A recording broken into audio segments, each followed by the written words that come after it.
Hello guys, welcome to my channel Vardhiya Nikhil. हम लोग आज ज्योग्राफी में ड्रेनेज सिस्टम ऑफ इंडिया पढ़ेंगे, मतलब रिवर्स पढ़ेंगे इंडिया की। ठीक है, तो हम लोग पहली रिवर आपकी रहेगी जैसे इंडस रिवर सिस्टम पढ़ेंगे। ठीक है, Ganga river system, Brahmaputra river system और पेनिनसुला रिवर सिस्टम।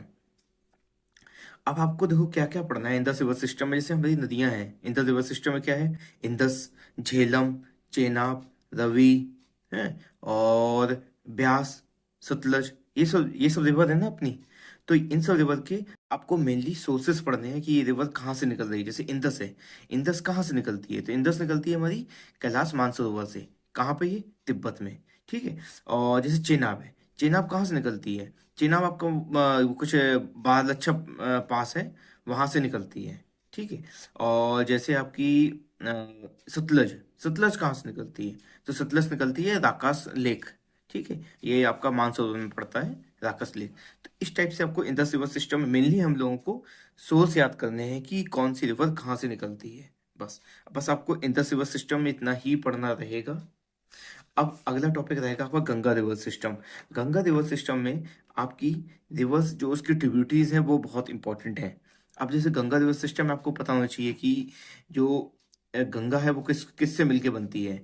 तो गंगा किससे मिलके बनती है? आपकी जैसे आपकी ये भागीरथी और अलकनंदा मिलके गंगा बन जाती हैं। ठीक है, तो आपको ये पता होना चाहिए कि भागीरथी कहाँ से निकलती है। वो कहाँ से निकलती है? गंगोत्री से निकलती है।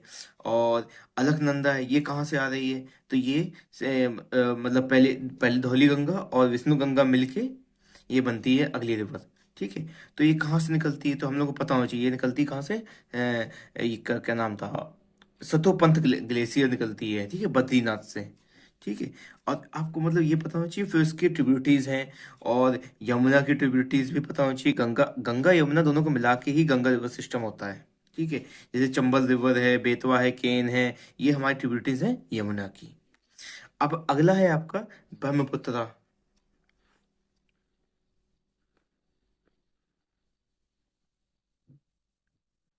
अब जैसे ब्रह्मपुत्र रिवर सिस्टम है, तो ब्रह्मपुत्र रिवर सिस्टम का बहुत बड़ा पार्ट जो है वो हमारा बांग्लादेश में भी है। ठीक है, और ब्रह्मपुत्र पे एक जैसे आपका आइलैंड मछली आइलैंड पड़ता है। ठीक है, और और इसका रिवर्स कौन कौन सी रिवर्स हैं? जैसे तीस्ता रिवर इसका एक पार्ट है। तो ये सब चीज़ें हम लोगों को पता होनी चाहिए कहाँ पे गिर रही है, जाके बे ऑफ बंगाल में गिर रही है। आपको सारी नदियाँ आपको पता करनी होंगी। और इसके बाद आपको टॉपिक है पेनिनसुलर। तो पेनिनसुलर रिवर्स में जैसे आपकी हो गई नर्मदा हो गई, ताप्ती हो गई, गोदावरी, कृष्णा, पेन्नार, वैगई। ठीक है, और इम्पोर्टेंट हैं जैसे सरावती भी इम्पोर्टेंट है। ठीक है, साउथ में पड़ती हैं ये सब नदियाँ। आपको एग्जाम में पूछ सकता है कि नर्मदा है वो कहाँ से ओरिजिनेट होती है, तो आपको याद होना चाहिए अमरकंटक। ठीक है, अब इसे पूछ सकता है ताप्ती, ताप्ती कहाँ से निकल रही है? तो हम लोग को पता है कहाँ से निकलती है, मुल्तई से निकलती है। और मुल्तई कहाँ पड़ता है? बैतुल, बैतुल में पड़ता है। बैतुल कहाँ पर है? एमपी में। ठीक है, तो ये सब चीजें आपको पता होनी चाहिए। अब एग्जाम में पूछता है महानदी कहाँ से निकलती है। तो ये सब छोटी छोटी चीजें हैं, ये सब एग्जाम में पूछ लेते हैं। अब जैसे है और भी रिवर्स हैं, काफी सारी रिवर्स हैं। जैसे फेमस रिवर कृष्णा रिवर है जैसे, तो कृष्णा रिवर जो है वो ओरिजिनेट कहाँ से हो रही है? तो वो होती है हमारी एमपी में, महाराष्ट्र में पड़ता है महाबलेश्वरम। ठीक है, तो महाबलेश्वर एक मतलब पहाड़ी टाइप की एक पीक है पहाड़ी का, वहां से निकलती है। और कहाँ कहाँ पे गिरती है? जाके विजयवाड़ा में। विजयवाड़ा में क्या डेल्टा बनाती है वहां पर जाकर।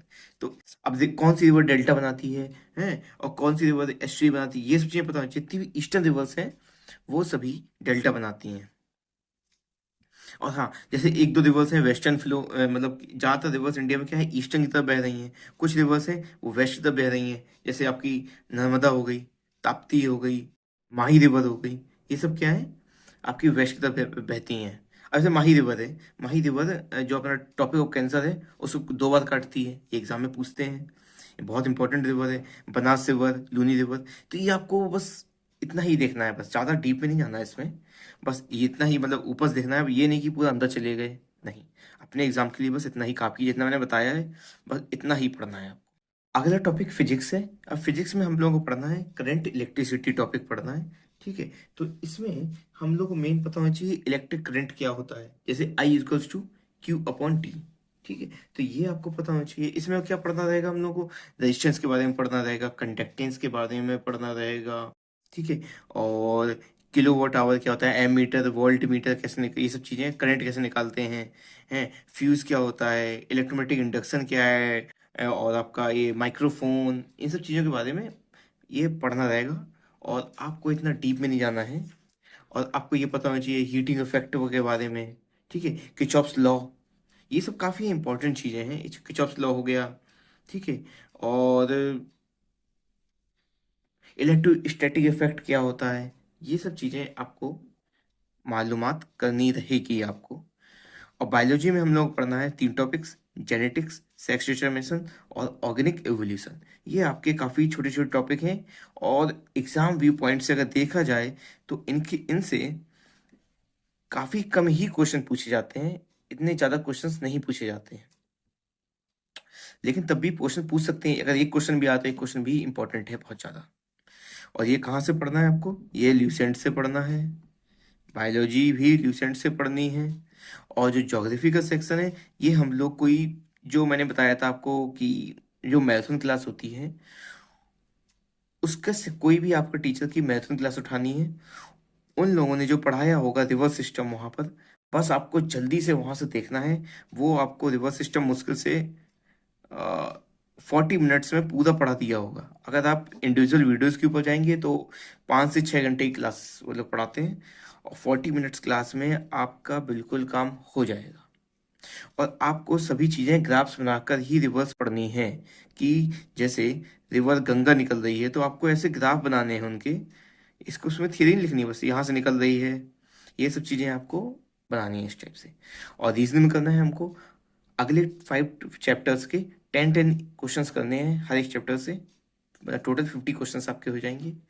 और मैथ्स में डेसिमल एंड फ्रैक्शन के को ये अगर आगे आपको चैप्टर करना है, इसकी प्रैक्टिस करनी है, PYQ इसके लगाने हैं।